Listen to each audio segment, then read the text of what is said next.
Kaufman is a live YouTube channel. I look at comic books new and old. Today I'm looking at all the new comic books I picked up at the comic book shop today. I do post daily comic book reviews, so please like and subscribe if you like videos like this. The list of comics that I picked up today was about as long as the list of comics that I wanted to pick up but didn't today. There's actually so many comics I wanted. I had to make some tough decisions with my money. So there were a few comics I didn't pick up today that I wanted to. I'll tell you some of those first. Was Ultimate Black Panther number 10 was one that I skipped out on. I just have not been keeping up with Ultimate Black Panther like some of the other comic books, like Ultimate Spider-Man here. The new Wolverine number 3. I think I've decided to drop the new Wolverine series, the ongoing. I'm still reading the X-Men and Uncanny X-Men, though. Titans, I think that came out last week. I didn't pick up the newest issue. I think I might be done with that as well over at DC. There's also Absolute Wonder Woman, the Noir edition that came out. Looked pretty cool. Kind of wanted to get it. I was really on the fence about it. Decided not to go with that one, as well as Moon Knight, The Fist of Khonshu, number 2, the new issue of that. Those were all the comics I didn't pick up today that I was kind of on the fence about. And Ultimate Spider-Man here, number 11, is the newest issue of Ultimate Spider-Man. I did decide to pick this one up. I think this is actually David Messina on artwork, it looks like, if I'm not mistaken. I haven't flipped through any of these comic books yet, so you're kind of getting to see them for the first time with me here. But kind of surprised to see Spider-Man here getting some pages drawn here by David Messina, because it seems like on the issues of this book that he's been drawing, the story has been mainly focusing on the other characters. We haven't seen hardly any Spider-Man in the David Messina issues.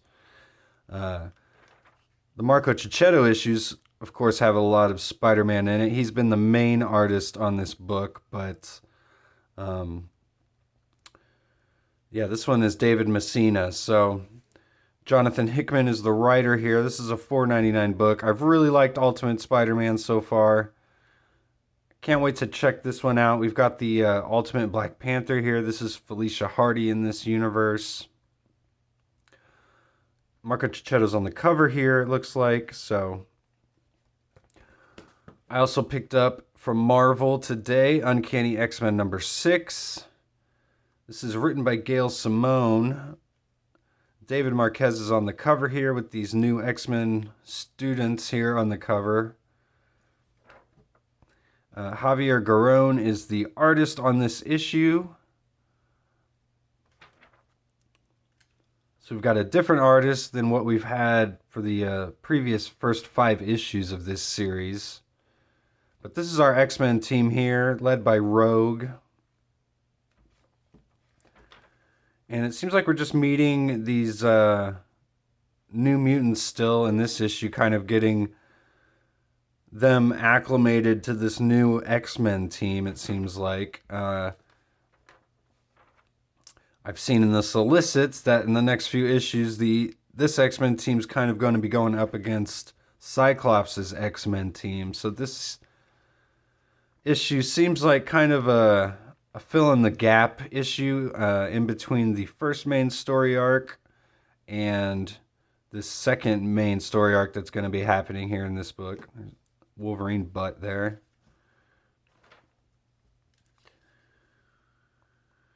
Looks like we've got some maybe former Brotherhood of Evil Mutants here. I think that's Blob and Siren and probably Toad, if I'm not mistaken.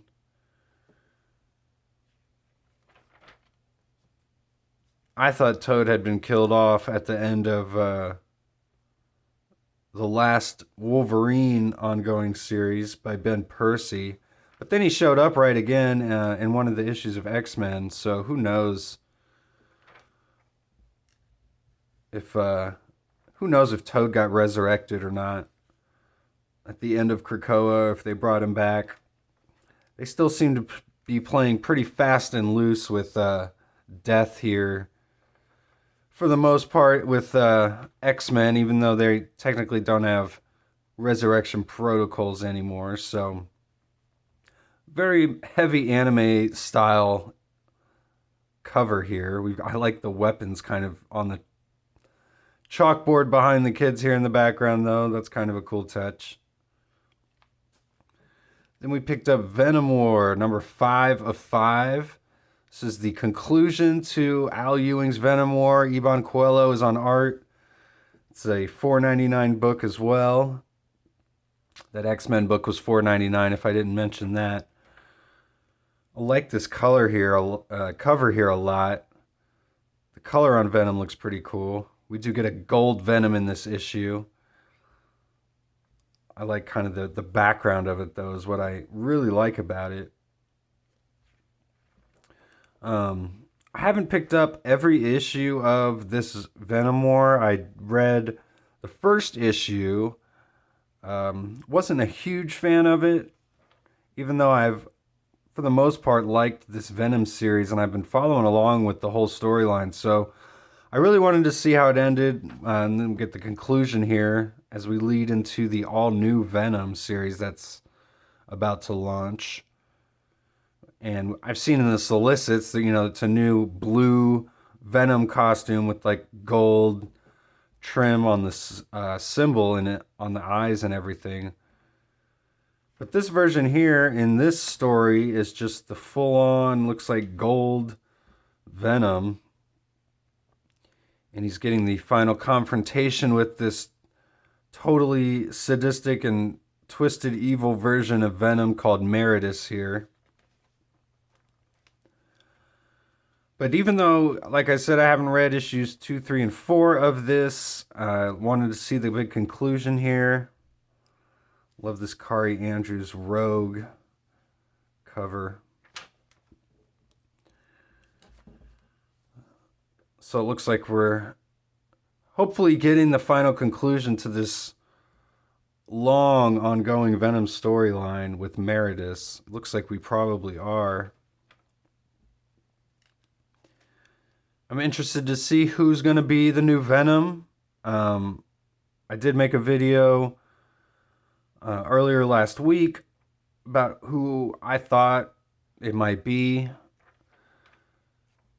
I was kind of hoping that the new Venom would just be a continuation of Dylan Brock, perhaps getting his own rightful Venom series. I feel like he didn't really get his own Venom ongoing series. He pretty much shared it with Eddie. So interested to see what's going to happen in this Venom War number 5 of 5.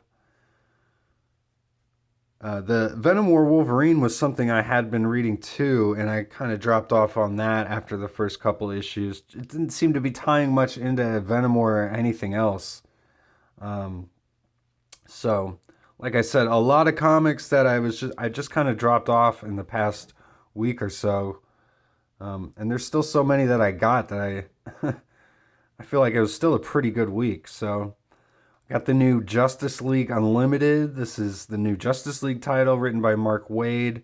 Dan Moore is on the artwork here. This was a $3.99 book. I got the main cover here by Dan Moore. This cover's okay. Kind of just feels like a promotional image, sort of. I do like how we've got like the Atom here riding this Batwing. But the Batwing just kind of looks stationary. It doesn't quite look like it's moving. Kind of a weird cover. But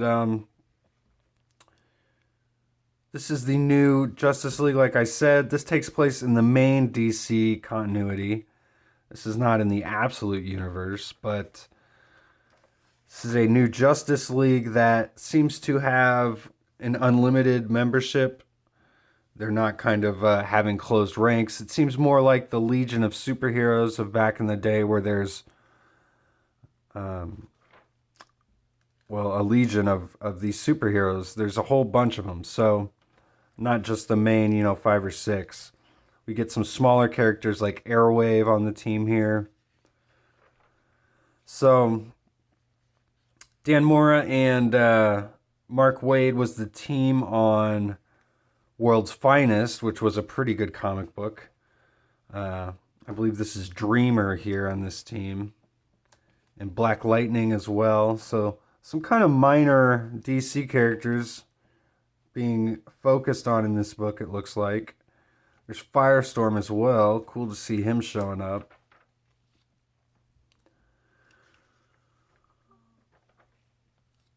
But I like Dan Mora's artwork a lot. He does a really great job. These guys did the Return to Kingdom Come mini-series that took place within the World's Finest recently, as well as the Absolute Power series, which I enjoyed. So I'm looking forward to reading this, see if they can continue with the streak of pretty good comics I feel like this team's been putting out. Last week, a couple weeks ago, we got G.I. Joe #1, the new G.I. Joe comic by Image and Skybound. This is G.I. Joe, A Real American Hero, number 311.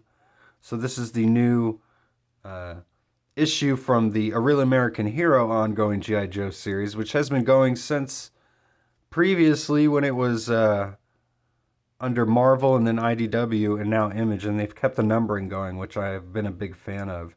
And I've been collecting every issue of this since issue 300, when it switched over to Image. And we started getting Chris Mooneyham on artwork back on issue 300. And after the first story arc, he jumped off. We had a new artist come in, and the artwork was still pretty good, but the Chris Mooneyham stuff is awesome. It's great to see him back on this book. I don't know how long he'll be here necessarily, but this has been a really cool series.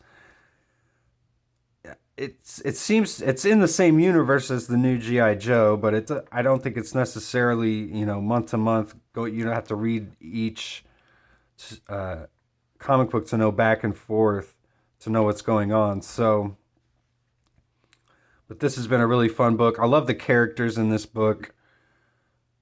Serpentor Khan, we got Cobra Commander here. Destro's in there. Here's Destro.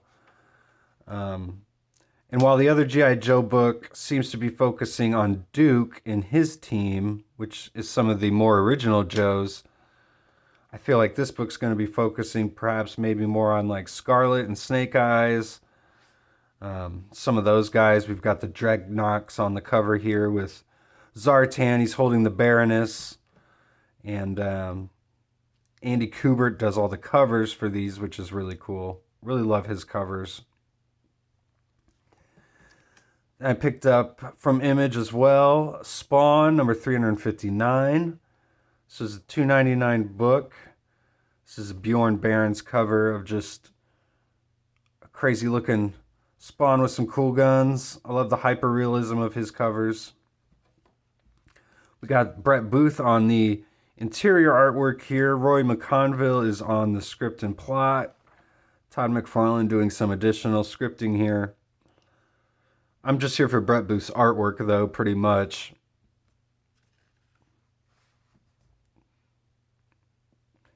It's got some really cool costume designs. I really like his costume designs on these characters.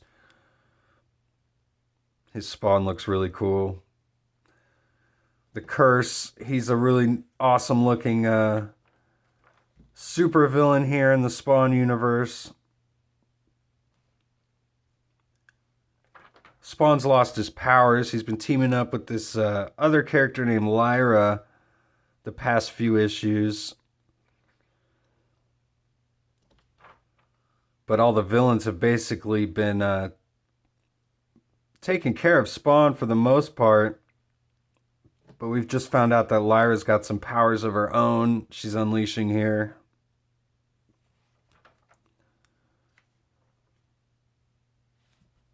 Spawn on a motorcycle, that's pretty awesome.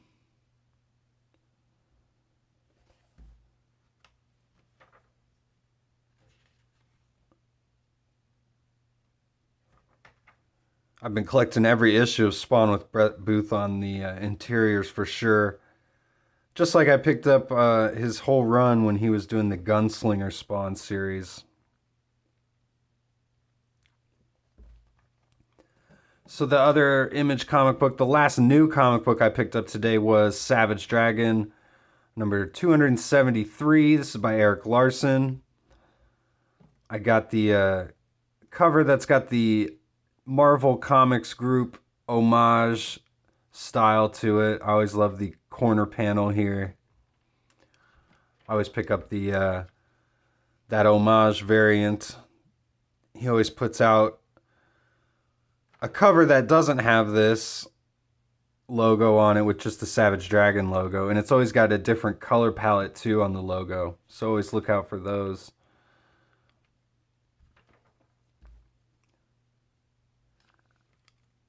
Larson always loves to start his books out with a splash page followed by a double splash page like this. Apparently this character's name is Bloodbath. Very Kirby-esque design on this guy with like the helmet, the big giant fists, that face. You can see the Kirby style influence pretty strong here with Larson's artwork.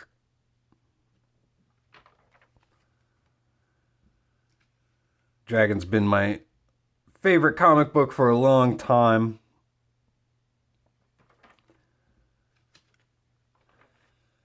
My comic book shop had a whole bunch of Savage Dragon back issues on display. Some really rare, low print issues as well. So keep your eyes out for those if you're out looking for comic books this week. But I'm going to have to try to get back there and get a few of those because there's a few that I don't have that I definitely want. But they were all, you know, they're priced, you know, from like 20, 30 bucks. So I was able to pick up one today, which is actually one of the rarest Savage Dragon issues. So I was pretty happy to find it. This one with Maxine, Dragon's wife, on the cover, with sitting on the shoulder of Malcolm Dragon here, with the Bald is Beautiful t-shirt. I don't know how much of this issue I'll be able to actually show here on YouTube, but this was an issue that came out back in 2018. Got Maxine here, the wife of Dragon, and Savage Dragon himself just getting blown up right through the middle here. Pretty gross stuff.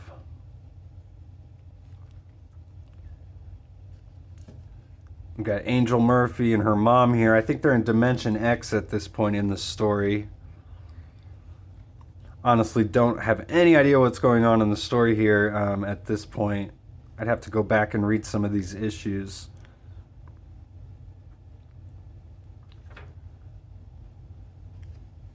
I think this was around the time where Maxine had her own like sex tape out. Some pretty wild storylines going on in Dragon at this point. Well, still are today, so. There's always some backup stories here in Dragon 2. You always get your money's worth in a lot of letters pages too.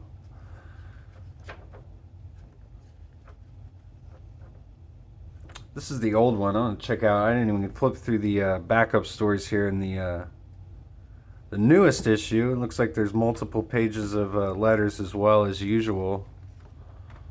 Like I said, you get your money's